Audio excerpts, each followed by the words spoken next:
무리가 성문에서 책망하는 자를 미워하며 정직히 말하는 자를 싫어하는도다. 너희가 힘없는 자를 밟고 그에게서 미래 부당한 세를 거두었은즉 너희가 비록 다듬은 돌로 집을 건축하였으나 거기 거주하지 못할 것이요 아름다운 포도원을 가꾸었으나 그 포도주를 마시지 못하리라. 너희의 허물이 많고 죄악이 무거움을 내가 아노라. 너희는 의인을 학대하며 뇌물을 받고 성문에서 가난한 자를 억울하게 하는 자로다. 그러므로 이런 때에 지혜자가 잠잠하나니 이는 악한 때임이니라. 너희는 살려면 선을 구하고 악을 구하지 말지어다. 만군의 하나님 여호와께서 너희의 말과 같이 너희와 함께 하시리라. 너희는 악을 미워하고 선을 사랑하며 성문에서 정의를 세울지어다. 만군의 하나님 여호와께서 혹시 요셉의 남은 자를 불쌍히 여기시리라. 그러므로 주 만군의 하나님 여호와께서 이와 같이 말씀하시기를 사람이 모든 광장에서 울겠고 모든 거리에서 슬프도다 슬프도다 하겠으며 농부를 불러다가 애곡하게 하며 울음꾼을 불러다가 울게 할 것이며 모든 포도원에서도 울리니 이는 내가 너희 가운데로 지나갈 것임이라. 샬롬, 평안하셨어요.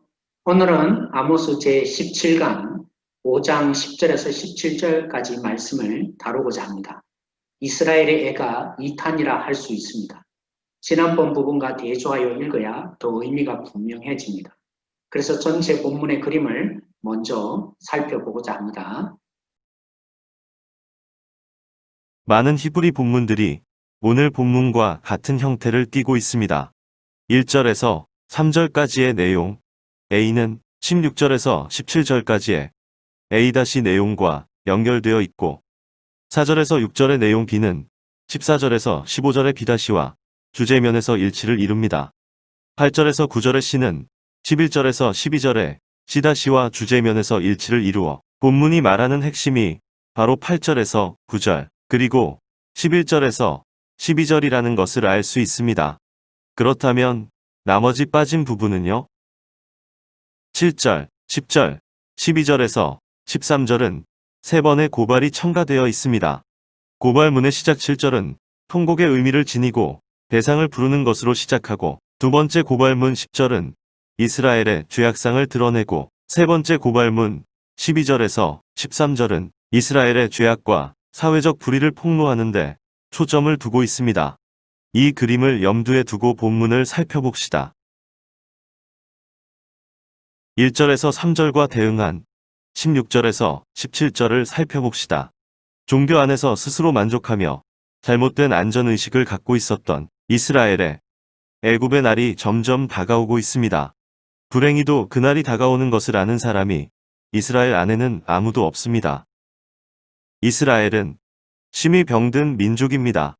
이제 육체적 목숨만이 이스라엘의 거리를 배회하며 다닐 뿐 이미 죽음의 악취가 사회의 구석구석까지 진동합니다. 대규모의 국가 장례를 치러야 할 기운의 날이 다가오기 시작한 것입니다. 16절에 그러므로 시작되는 하나님의 심판 선언은 통곡의 소리가 평화롭던 마을에 애곡의 부르짖음이 퍼지게 되는 날로 임박한 것을 알리고 있습니다. 풍년가를 부르던 논두렁에 상여가 지나갈 것이요 주수의 축배를 들던 포도원에 피를 토하는 절규가 울려 퍼질 것입니다. 역설적으로 압제받던 소작농들이 지주의 시체를 묻도록 요청받을 것입니다. 천대받던 포도원의 일일 노동자들이 포도원 주인의 장례식에서 애곡하도록 청함을 받을 것입니다. 너무나 많은 장례식이 동시에 사방에서 열리자 사람들은 전문적인 울음꾼을 불러와야 할 지경이 되었습니다. 왜 이 지경이 되었습니까? 전능자 하나님이 분명한 어조로 말씀하십니다. 이렇게 된 이유는 내가 너희 가운데로 지나갈 것이기 때문이다. 우리는 민족적 재앙 앞에서 이스라엘을 생각해 보아야 합니다. 인간적인 계산과 파악으로만 그친다면 이보다 더 큰 불행이 없을 것입니다. 4절에서 6절 여호와를 찾으라는 첫 번째 권고와 관련된 오늘 본문의 14절에서 15절은 선을 추구하라고 권면합니다. 여호와를 찾는 것의 진정한 의미는 선을 추구하는 것이었습니다. 이스라엘 성문에 공의를 회복하는 것이 선이라고 규정합니다. 뇌물을 받고 판결을 굳게 하는 일, 부당한 처우를 받고도 호소할 곳이 없는 약자들의 자괴감, 온갖 신체적 폭력과 정서적 압박 속에서 처절하게 살아가는 연약한 자들, 돈이 없어 정당한 재판을 기대할 수 없는 가난한 자들의 한숨은 이스라엘의 정의와 공의가 얼마나 최저 수준인지를 반영합니다. 하나님의 다스림이 삶에 반영되지 않는 곳에 진정한 삶이 가능하지 않습니다. 선을 추구하고 악을 미워하라는 권면에 진심으로 응답하여 순종하면 하나님께서 혹시 구원할지도 모른다는 것이 아모스의 제안입니다. 진노 중에서라도 자식을 돌이키게 하려는 부성적 권면의 소리가 울려 퍼지고 있습니다. 하나님이 우리와 함께 하실 것이라는 문구는 이스라엘 백성들이 종종 베델에서, 길갈에서, 그들의 성소에서 부르짖던 구호였습니다. 그들의 예배를 통해, 종교 행위를 통해 하나님의 구원 보장을 믿는 어리석은 자들이었습니다. 그러나 아모스는 말합니다. 성전이 하나님이 함께 하심, 하나님의 구원을 자동적으로 보장하지 않는다. 하나님이 우리와 함께 하실 것이라는 기도는 선을 추구하고 악을 증오할 때만 실현될 수 있다. 하나님의 최후 통첩에 귀를 기울이고 그 행위를 고친 사람만이 여호와의 심판의 날에도 요셉의 남은 자가 될 것이다. 믿음으로 구원받느냐, 행위로 구원받느냐, 흔히 신학적으로 이신칭의라고 하죠. 이러한 이신칭의의 문제로만 성경을 보면 헷갈리게 하는 본문입니다. 우리가 선을 행한다면 얼마나 행하겠으며 공의를 얼마나 똑바로 시행하겠습니까? 사람의 의는 더러운 옷이라고 누군가 말하지 않았습니까? 요한일서 4장 10절에서 11절 말씀입니다. 사랑은 여기 있으니 우리가 하나님을 사랑한 것이 아니요 하나님이 우리를 사랑하사 우리 죄를 속하기 위하여 화목제물로 그 아들을 보내셨습니다. 사랑하는 자들아 하나님이 이같이 우리를 사랑하셨은즉 우리도 서로 사랑하는 것이 마땅하도다. 구원을 얻기 위한 행위라면 우리는 결코 자격이 없습니다. 그런 우리를 하나님이 사랑하셔서 구원해 주셨습니다. 이 은혜는 우리로 하나님의 사랑의 사도로 살아가게 합니다. 바로 이 부분을 선지자들이 짚고 있는 것입니다. 하나님의 자녀 되었다는데 자녀다운 삶이 없는 너희들이 과연 하나님의 구원받은 자녀라고 자신할 수 있느냐라고 말이죠. 4절에서 6절 그리고 14절에서 15절에서 진노 중에서 혹시 긍휼을 베풀지 모른다는 희미한 희망을 전한 아모스는 이스라엘의 죄악을 지적하며 심판이 마땅함을 7절, 10절, 12절에서 13절의 삽입된 말들을 통해 강조합니다. 이스라엘 안에서 공법과 정의가 실종되었음을 고발했습니다. 그들의 전통과 규례에 따른 각종 종교적인 절기를 빠뜨림 없이 잘 준수했습니다. 그러나 그들의 종교는 하나님의 백성답게 사는 고민이 녹아있지 않습니다.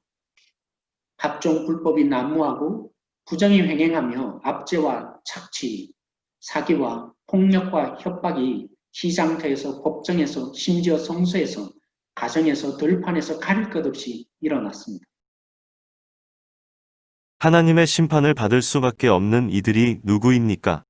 공의를 쓰디쓴 독초로 변하게 하여 사람들을 죽이고 정의를 무가치하고 쓸모없는 들풀처럼 생각하여 땅에 던져버리는 사람들이었습니다. 그들은 법제도 자체를 무시하였으며 정직과 진실은 그들 법정에서 발붙일 곳을 찾지 못했으며 특히 농촌의 소장농들은 도시의 지주들 권력을 잡은 관리들의 착취의 대상이 되었습니다. 힘들여 거둔 소출의 상당 부분이 토지 사용료로 과다하게 책정되어 힘 있는 자들의 수중에 들어갔지만 소장농들은 무기력하게 보고만 있어야 했습니다. 성문 앞에서 열리는 법정도 그들에게 아무런 도움이 되지 못했습니다.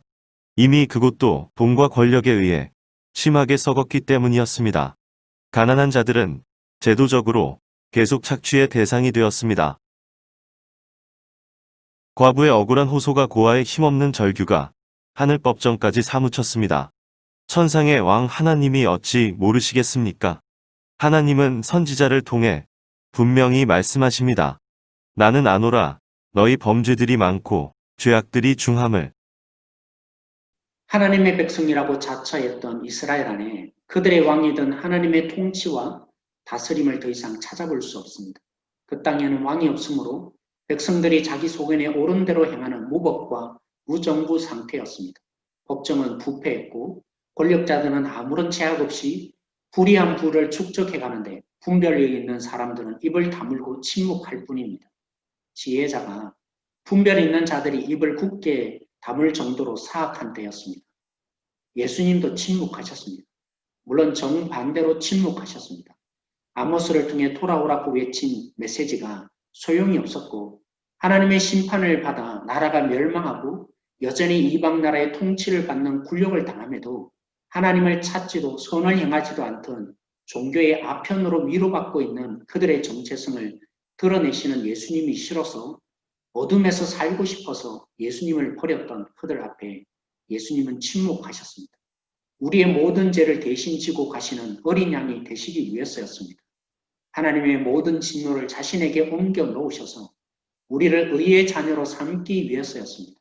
더 이상 착한 일을 해서 하나님의 사랑받아내기 위한 율법주의가 되지 않게 하시기 위해서입니다.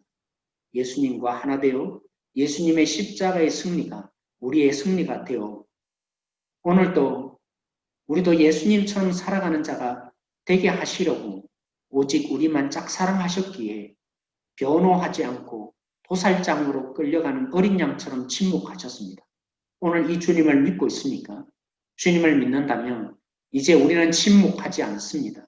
주님의 손이 되어 주님의 발이 되어 주님의 마음으로 섬김으로 십자가의 능력을 드러내는 삶을 살아가십시다. 오늘 말씀을 생각하며 함께 기도하십시다.